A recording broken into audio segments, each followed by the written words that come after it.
News India 27 नव्या पिढीचं नवं माध्यम.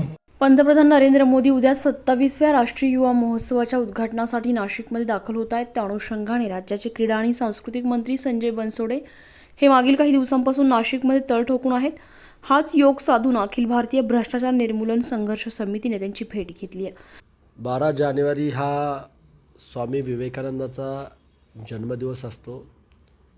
तो जन्मदिवस गेल्या अनेक वर्षापासून राष्ट्रीय युवा महोत्सव म्हणून तो जन्मदिवस युवा महोत्सव घेऊन संबंध राष्ट्रामध्ये तो कार्यक्रम त्या ठिकाणी घेतले जातात. आणि 14 वर्षानंतर राष्ट्रीय युवा महोत्सव हा आपल्या महाराष्ट्राला त्या ठिकाणी मिळाला. आणि योगायोग असा आहे की 22 जानेवारीला राम मंदिराचा लोकार्पण सोहळा अयोध्यामध्ये त्या ठिकाणी होणार आहे मोदी साहेबांच्या शुभ हस्ते. आणि त्याचाच धागा पकडून आम्ही नाशिकचं आणि रामाचं अतूट नातं आहे आणि म्हणून इथं नाशिकला आपण तो राष्ट्रीय युवा महोत्सव घ्यायला पाहिजे म्हणून आम्ही 12 जानेवारी ते 16 जानेवारीला नाशिकमध्ये युवा महोत्सवाचं आयोजन त्या ठिकाणी केलेलं आहे. उद्या स्वतः देशाचे महान पंतप्रधान कर्तबगार पंतप्रधान नरेंद्र मोदी साहेब त्या ठिकाणी येत आहेत. त्याचं उद्घाटन त्यांच्या शुभ हस्ते त्या ठिकाणी होणार आहे. आणि अतिशय भव्य दिव्य सांस्कृतिक कार्यक्रम असतील किंवा अन्य चांगले चांगले कार्यक्रम 12 जानेवारी ते 16 जानेवारीपर्यंत आपल्या नाशिककरांना त्या अनुभवाला आणि पाहायला त्या ठिकाणी मिळणार आहेत. म्हणून आपल्यामार्फत मी राज्यातील जनतेला आणि नाशिकमधल्यासुद्धा जनतेला आव्हान करतो की आपण ह्या कार्यक्रमाला आपण जास्तीत जास्त संख्येने उपस्थित राहून या कार्यक्रमाचा आपण लाभ घ्यावा अशीही विनंती आपल्या चॅनलच्या माध्यमातून सर्व जनतेला त्या ठिकाणी मी करतो. सांस्कृतिक मंत्रालयाकडून कलाकार तसेच खेळाडू आणि युवकांसाठी योजना राबवून त्यांची होणारी परवड थांबवावी अशी मागणी यावेळी करण्यात आली आहे.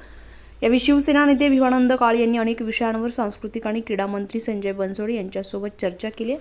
यावेळी अखिल भारतीय भ्रष्टाचार निर्मूलन संघर्ष समितीतर्फे राष्ट्रीय अध्यक्ष प्रदीप पाटील खंडापूरकर बाबा, प्रदेश युवती अध्यक्ष सना शेख, महाराष्ट्र संपर्क प्रमुख तथा सेना नेते भिवानंद काळे, संजय गवारे, विजय पवार, सोनाली जाधव, हितेश दाभाडे, निर्मला बुले, पद्माकर भालेराव, विजय देवरे तसेच दिलीप आहिरे, विजय गांगुर्डे आदी उपस्थित होते.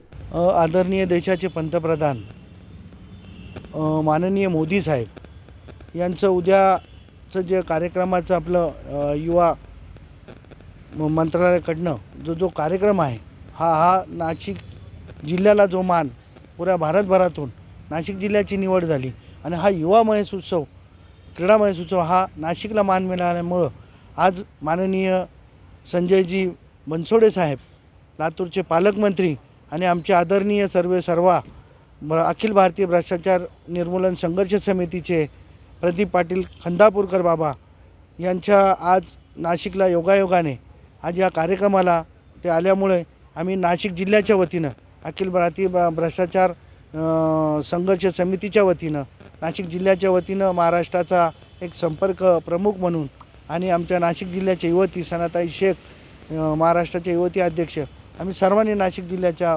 कार्यकर्त्यांनी त्यांची भेट घेतली. आणि विशेष म्हणजे या सांस्कृतिक मंत्रालयाकडनं किंवा त्यांच्या फंडाकडनं कलाकारांना आणि युवा पिढीला कसा न्याय देता येईल याबाबत त्यांच्याशी चर्चा झाली. त्यामध्ये अतिशय चांगलं त्यांनी सांगितलं की 50,000चं खेळाचं जे अनुदान होतं ते मी 2 लाखापर्यंत करून दिलं. म्हणजे असं अतिशय चांगले निर्णय त्यांचे आपल्याला महाराष्ट्र सरकारला त्यांच्या माध्यमातून मिळालेले.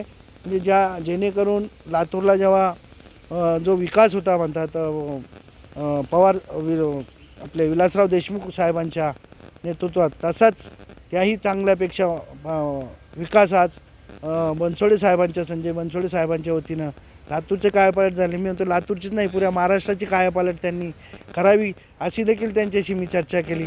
आणि त्यांचं स्वागत नाशिकमध्ये जल्लोषात करण्यात आलं. आणि उद्याच्या कार्यक्रमाला सर्वांनी उपस्थित राहावं असं देखील आव्हान मी शिवसेनेचा जिल्हा प्रमुख झोपडपट्टी कामगार सेनेच्या वतीनं देखील करतो. आणि अखिल भारतीय भ्रष्टाचार निर्मूलन संघर्ष समितीचा उत्तर महाराष्ट्राचा संपर्क प्रमुख या नात्याने करतो. सर्वांना जय हिंद, जय भीम. न्यूज इंडिया मराठीसाठी हेमंत काळमेघसह अश्विनी पुरी, नाशिक.